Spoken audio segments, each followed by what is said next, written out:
Honored guests, greetings on behalf of myself and my charge.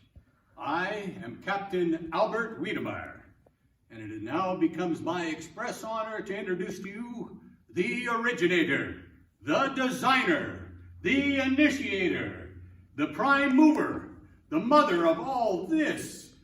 Oh, that does sound good, doesn't it? Mother Mick. Yes, Mother Mick.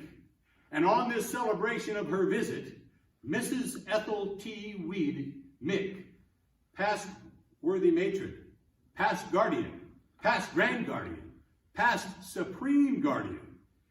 As you are aware, Mother Mick's influence eventually resulted in the founding of the International Order of Job's Daughters, and her will to bring each member the joy and opportunity of working within the Masonic family as young women. Please rise and put your hands together in tribute to Mother Mick, the founder, the visionary who dreamed of hearing the words, "Open the gates of the Bethel." Mother Mick.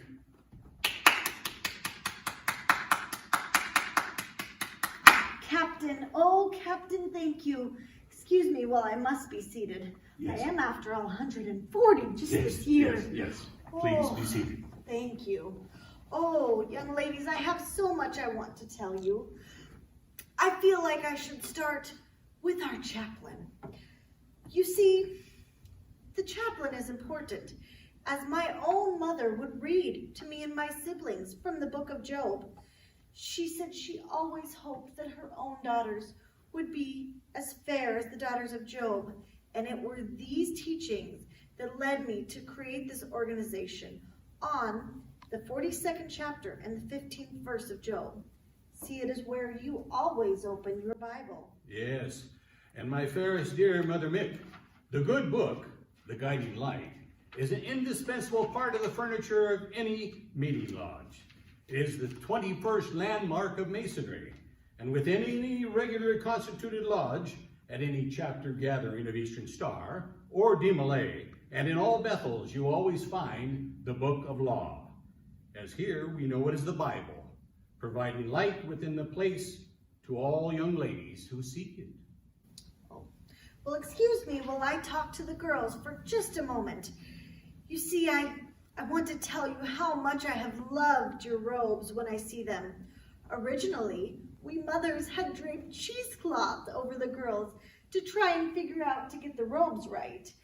And eventually the robes were made of voile, but they were so staticky that each of the girls had to pull down the robe of the girl in front of them when they arose.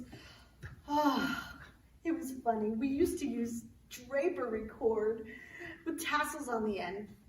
Yes, they looked good, but you all look so much better. And I have to say, I noticed that the flag and our Bethel flag continue to have an honored place.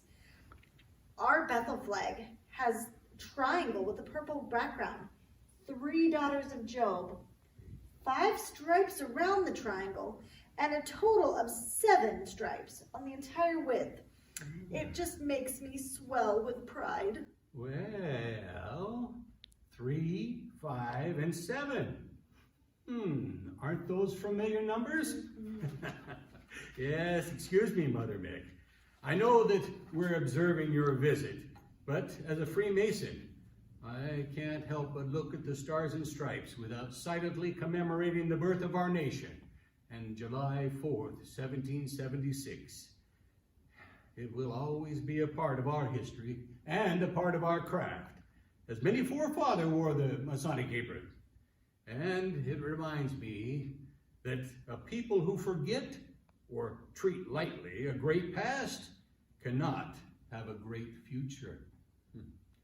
Some may disagree, yet I believe our treasures are inherited by the struggles that were endured. You know, that is so well said, Captain. But I have to say, I watch these girls in awe. They work so hard, and I can't help but smile and giggle when I remember our floor work that we began. Oh, the captain was relentless trying to get it right and exact, and those girls were such good sports. They didn't have anyone to watch from or learn from except Captain Albert here. You are so fortunate to have others who can teach you these intricate patterns, and I hope you keep up that good work. Yes, Mother Mick, I was the first Master Mason honored to be given the title of Associate Guardian. And although I notice a few incidental differences between our Bethel operation and these today, I see my influence and strict direction for floor work and also desire to march methodically and melodiously has been respected and kept up. And as a retired captain and bandmaster of the U.S. Army, it makes me feel good. You see, over time, some may think the intricate patterns of floor work may be unnecessary business, yet let me assure you, as in our entire Masonic family, the knowledge that thousands all over the world have and will continue to walk the same path, it's unifying. And in every Bethel, it dramatizes the hope of all to be the fairest in the land. Let me tell you, as we sat proud in posture, awaiting this opportunity to speak, Captain Wiedemeyer and I, well, we noticed that things haven't always been the same as they were in the early 1920s. The robes, the hairstyles, the makeup, it's quite different, and even our United States flag looks different, altered, distinctive to your time. My heart is, as I may say, it's Mick proud, as I observe that our order is still the right place for young women to find right companionship, to be able to know yourself by mingling with others of different backgrounds and ideas and inspiration, to have the ability to express yourself in public, discovery of all those unknown talents and traits that you may have, and to learn the anticipates of others, to give of yourself in service, making the world a better place. And I believe that. Daughters, I hope that you always will revere the men who helped form our family. If it wasn't for the Grand Master of Nebraska at that time, we may have had a different end.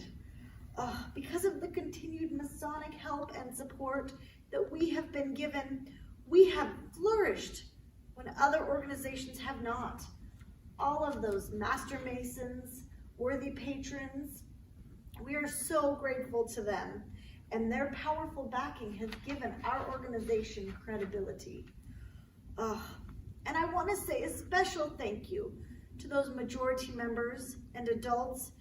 Without you, all of these goals would be unattainable. I understand that this meeting of the jurisdictions you have today is important and a wonderful meeting of friendship. And I want to thank you for allowing us to come and walk down our memory lane, sharing our history with you, so you can go steadily into your future. But I must say, Captain, I am tired at 140, and I think it's time for us to be going. As you wish, Mother Mick, as you wish.